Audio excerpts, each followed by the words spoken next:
नमस्कार दोस्तों, आज हम लोग देखेंगे राष्ट्रीय आय। राष्ट्रीय आय लेखा नेशनल इनकम अकाउंट्स। प्रत्येक देश अपनी राष्ट्रीय आय से संबंधित आंकड़े अर्थात उत्पादन, उपभोग एवं वितरण से संबंधित जो व्यवस्थित विवरण रखता है उसे राष्ट्रीय आय लेखा कहा जाता है। राष्ट्रीय आय लेखा व्यवसाय लेखा के समान ही दोहरी लेखा प्रणाली के आधार पर तैयार किया जाता है। वित्तीय राजकोषीय वर्ष 1 अप्रैल से 31 मार्च, कृषि वर्ष 1 जुलाई से 30 जून, बजट वर्ष 1 अप्रैल से 31 मार्च। राष्ट्रीय आय लेखा प्रणाली नेशनल इनकम अकाउंट सिस्टम। राष्ट्रीय आय लेखा प्रणाली एक वित्तीय वर्ष में किसी देश की अर्थव्यवस्था के क्रियाकलापों की कुल आय वस्तुओं एवं सेवाओं के मूल्य द्वारा नापने का उपकरण है।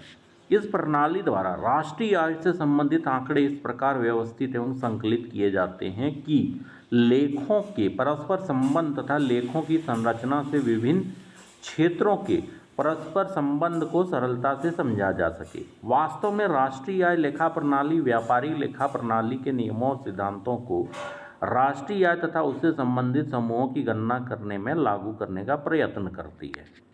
यहाँ पे हम लोग देखते हैं राष्ट्रीय आय लेखा, राष्ट्रीय आय लेखा प्रणाली। तो राष्ट्रीय आय में किसी देश के एक वर्ष में उत्पादित समस्त वस्तुओं सेवाओं के मौद्रिक मूल्यों का योग होता है। राष्ट्रीय आय अर्थव्यवस्था का संचित एवं स्पष्ट चित्र प्रदर्शित करती है। राष्ट्रीय आय अर्थव्यवस्था के विकास का सूचक है। राष्ट्रीय आय लेखा अर्थव्यवस्था की वस्तुओं और सेवाओं के उत्पादन, वितरण और राष्ट्रीय आय के व्यय से संबंधित सांख्यिकी विवरण है। राष्ट्रीय आय लेखा अर्थव्यवस्था के विषय में विस्तृत सूचनाएं प्रदान करती है। राष्ट्रीय आय लेखा अर्थव्यवस्था के विभिन्न क्षेत्रों की कार्यप्रणाली को प्रदर्शित करती है। राष्ट्रीय आय लेखा प्रणाली किसी देश की राष्ट्रीय आय लेखा के निर्माण की विधि एवं तकनीक है। राष्ट्रीय आय लेखा राष्ट्रीय आय तथा संबंधित समूहों के परस्पर संबंधों को प्रकट करती है। राष्ट्रीय आय लेखा प्रणाली अर्थव्यवस्था के विभिन्न क्षेत्रों में अंतर संबंध स्थापित करने की दृष्टि से राष्ट्रीय आय के आंकड़े को तैयार करती है। राष्ट्रीय आय लेखा प्रणाली का विवरण। राष्ट्रीय आय लेखा प्रणाली का विकास 17वीं शताब्दी में इंग्लैंड के सर विलियम पेटी तथा फ्रांस के बॉयल गिलबर्ट के द्वारा किया गया था। सर विलियम पेटी ने अपनी पुस्तक पॉलिटिकल अरिथमेटिक में लिखा है कि एक देश की राष्ट्रीय आय एक वर्ष में श्रमिकों द्वारा उत्पादित मूल्य का कुल योग होती है। 18वीं और 19वीं शताब्दी में इस विषय के विकास में परस्पर प्रयास किए गए और 20वीं शताब्दी में इंग्लैंड, फ्रांस तथा अन्य पश्चिमी देशों में राष्ट्रीय आय लेखा प्रणाली का समुचित विकास हो गया। द्वितीय विश्व युद्ध के पश्चात साइमन कुजनेट्स ने राष्ट्रीय आय लेखा प्रणाली का विकास किया, जिसके लिए उन्हें 1971 में नोबेल मिला। कालांतर में राष्ट्रीय संयुक्त राष्ट्र संघ, यूएनओ, IMF और विश्व बैंक ने राष्ट्रीय आय लेखा प्रणाली को एक व्यवस्थित स्वरूप प्रदान किया। संयुक्त राष्ट्र संघ ने 1960 तक विभिन्न देशों की आर्थिक क्रियाओं का अध्ययन करने के लिए प्रमाणिक राष्ट्रीय आय लेखा प्रणाली का विकास किया।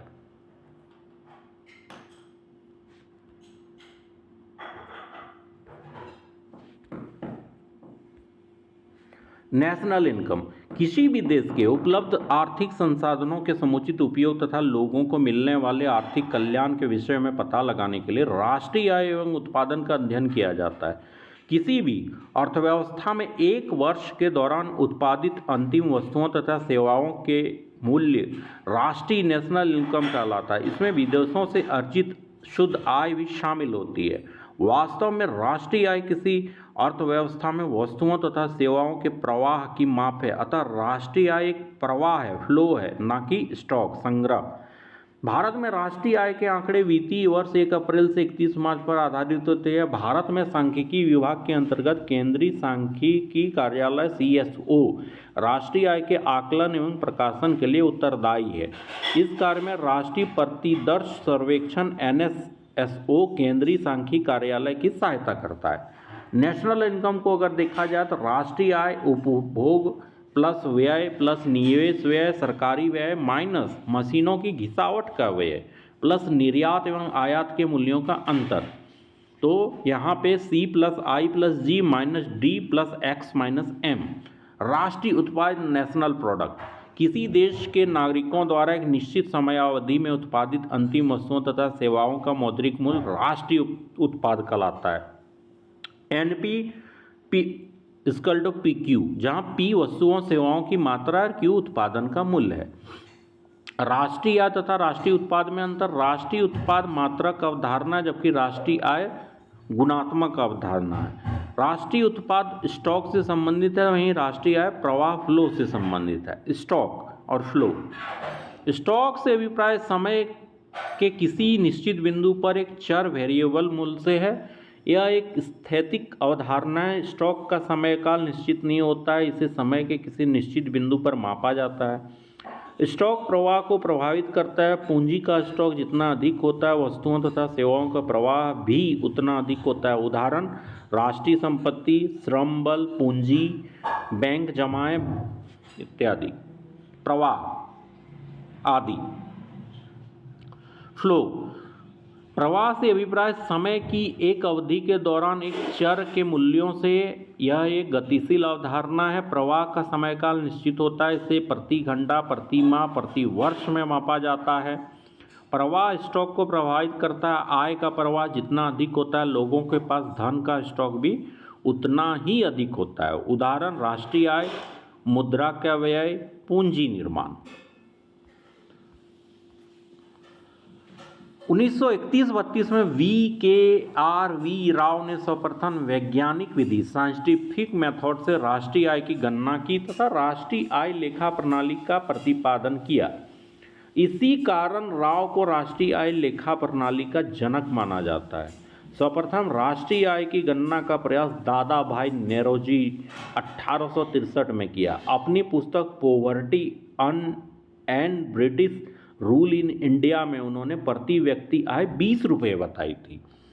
स्वतंत्रता के पश्चात भारत में वर्ष 1949 में प्रोफेसर PC महालनोबिस की अध्यक्षता में एक राष्ट्रीय आय समिति का गठन किया गया था।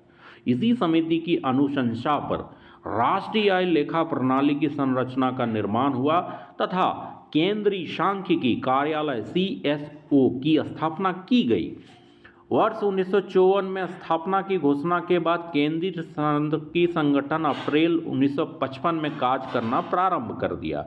भारत में राष्ट्रीय आय से संबंधित सभी पक्षों की गणना केंद्रीय सांख्यिकी कार्यालय CSO द्वारा की जाती है। राष्ट्रीय सांख्यिकी दिवस नेशनल स्टैटिस्टिकल डे प्रतिवर्ष 19 जून को PC महालनोबिस के जन्म दिवस पर मनाया जाता है। वर्ष 2000 में C रंगराजन की अध्यक्षता में राष्ट्रीय सांख्यिकी आयोग बनाया गया, जिसका उद्देश्य भारतीय सांख्यिकी प्रणाली में विद्यमान विसंगतियों को दूर करने के लिए सुझाव देना था। वर्ष 2005 में राष्ट्रीय सांख्यिकी आयोग को पूर्णकालिक आयोग में बदल दिया गया और सुरेश तेंदुलकर को इसका पहला अध्यक्ष नियुक्त किया गया। Thank you for watching.